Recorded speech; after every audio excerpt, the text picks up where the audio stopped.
Start करेंगे अपना favourite alkene के बारे में। मीथेन होता है फर्स्ट मेंबर होगा, मीथेन कोयल माइंस और मार्सी प्लेसेस पाया जाएगा। इथेन होता है गाइस, ठीक है। पैराफिन्स कहते हैं एल्केन को। जनरल फार्मूला CnH2n+2 होगा। मिथाइल टेट्राहेड्रल स्ट्रक्चर होगा। बॉन्ड एंगल 109.5 डिग्रीज होगा गाइस, ठीक है। यहाँ पे सबसे इंपॉर्टेंट है नॉमेनक्लेचर में, इसमें n butane iso 2 methyl propane isobutane होगा। पेंटेन मेन पेंटेन आइसो और नियोपेंटेन होगा, ठीक है।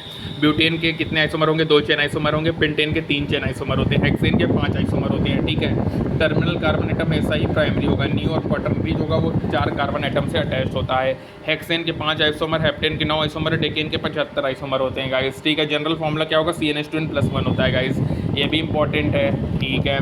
प्रिपरेशन की बात करें तो यहाँ पे क्या होगा? एल्कीन में PDPD निकल लेंगे, एल्केन बनेगा। प्रोपीन में प्रोपेन बनेगा, प्रोपाइन से भी प्रोपेन बनेगा। एल्काइल हलाइड क्लोराइड को छेड़ को जब रिडक्शन करेंगे जिंक डाइल्यूट HCl से तो मीथेन बनेगा, ठीक है। और इसी तरह क्लोरो ऊड्स रिएक्शन में क्या होगा? एल्काइल का ट्रीटमेंट करेंगे सोडियम मेटल के साथ तो अपन को हायर एल्केन देगा, इसको ऊड्स रिएक्शन कहेंगे। इसमें even number of carbon atoms बनेंगे। Sodium salt of carboxylic heat को सोडा लाइम के साथ हीट करेंगे तो भी मीथेन बनेगा गाइस।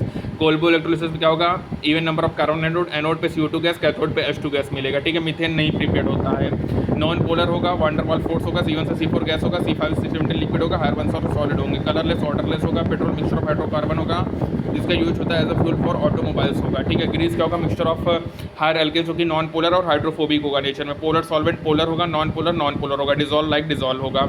और गाइस यहाँ रखना पेंटेन में कॉन्टिन्यूस 5 कार्बन चेन होगा जिसमें हाईएस्ट बॉइलिंग पॉइंट होगा। यदि ब्रांचिंग बढ़ेगा तो बॉइलिंग पॉइंट कम होगा। केमिकल प्रॉपर्टी में जनरली इनर्ट होगा टुवर्ड्स एसिड बेस ऑक्सीडाइजिंग और रिड्यूसिंग के थ्रू। सब्स्टिट्यूशन रिएक्शन होगा। लोअर एल्केन में नाइट्रोजन और सल्फोनेशन नहीं होगा, ठीक है। यहाँ पे एक Cl एक हाइड्रोजन हटाएंगे, एक क्लोरीन लगाएंगे, CCl4 बनेगा गाइस, ठीक है। रेट क्या होगा? F2Cl2Br2I2 होगा, ठीक है। फ्लोरिनेशन अनकंट्रोल होता है और एडमिशन के लिए अपन को ऑक्सीडाइजिंग एजेंट HiO3 और HNO3 वगैरह यूज करते हैं। इसमें इनिशिएशन में क्या होगा? प्रोडक्ट साइड रेडिकल होगा। प्रोपगेशन में दोनों साइड होगा और टर्मिनेशन में केवल रिएक्टेंट साइड रेडिकल होगा। कंबक्शन में क्या होगा? Alkene plus CN+2 to NCO2 plus N+H2 होगा। और एवोल्यूशन में यहाँ पे एल्केन का यूज होगा as a fuel. Incomplete combustion में कार्बन ब्लैक बनेगा गाइस, क्या बनेगा? कार्बन ब्लैक बनेगा। कंट्रोल ऑक्सीडेशन होगा। Methane plus O2 copper 523 methanol बना।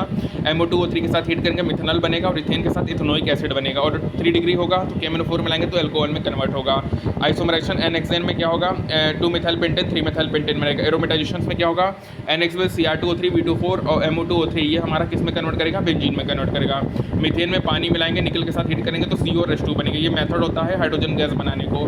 पायरोलाइसिस क्या होगा? हायर एल्केन्स को हीट करेंगे तो लोअर एल्केन और एल्केन में कन्वर्ट होगा, ठीक है। और पायरोलाइसिस फ्री रेडिकल होता है। डुकाडेकिन एक कांस्टेंट होगा। केरोसिन ऑयल में इसको हीट करेंगे तो हेप्टेन और पेंटीन प्लस अदर प्रोडक्ट बनेगा। कन्फर्मेशन की बात करें तो एल्केन में इनफाइनाइट नंबर ऑफ कन्फर्मेशन होंगे around carbon carbon single bond. Eclipsed होगा और स्टैगर्ड होगा गाइस। और याद रखना सभी में bond angle bond length remain same होगा। सॉहर्ट्ज़ और न्यूमैन होगा। सॉहर्ट्ज़ लेटरल व्यू ऑफ मॉलिक्यूल होगा और न्यूमैन होगा फ्रंट व्यू ऑफ मॉलिक्यूल होगा गाइस, ठीक है। और यहाँ पे मिनिमम रिपल्सिव फोर्स होगा, minimum energy, maximum stability of molecule होगा। मैग्नीट्यूड किस में डिपेंड करेगा? Angle of rotation about dihedral angle या टॉर्जिनल स्ट्रेन एंगल होगा। स्टैगर्ड में लीस्ट टॉर्जिनल स्ट्रेन होगा, इक्लिप्स में मैक्सिमम टॉर्जिनल स्ट्रेन होगा। स्टैगर्ड कन्फर्मेशन मोर स्टेबल होगा इक्लिप्स से। जो एनर्जी डिफरेंस होता है वो 12.5 किलो जूल होगा जो कि बहुत ही स्मॉल होगा। इसके लिए अपन कह सकते हैं जो रोटेशन होगा around carbon carbon single bond ethane में, ये फ्री होगा सभी प्रैक्टिकल पर्पजेस के लिए। तो गाइस यहाँ पे अपना NCERT कंप्लीट होता है, ठीक है। तो कार्बन मोनोऑक्साइड वाला जो होता है प्लस H2 वो एक बेस्ट मेथड होता है जो कि हाइड्रोजन गैस को बनाता भी है। ये नीट 2026 का क्वेश्चन है, ठीक है।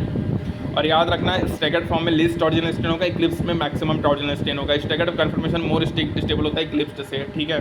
तो यहाँ पे कंप्लीट होता है हमारा एल्केन। Thank you.